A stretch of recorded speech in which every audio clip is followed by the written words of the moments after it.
વિજ્ઞાનમાં આપણે જોઈશું ભારતના ક્રાંતિવીરો દ્વારા પ્રકાશિત મહત્વના સામયિકો કેસરી અને મરાઠા,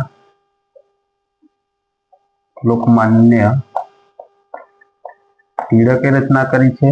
ધી પંજાબી ડિસિપલ લાલા લજપતરાય, વંદે માતરમ બિપિન ચંદ્ર પાલ,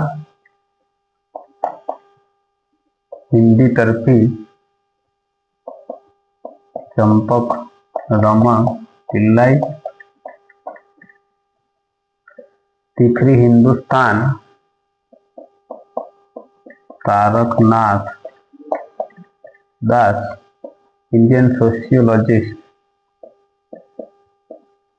श्यामजी कृष्ण वर्मा। तो તમામ સ્પર્ધાત્મક પરીક્ષામાં આ પ્રકારના પ્રશ્નો પૂછાઈ શકે એવા છે।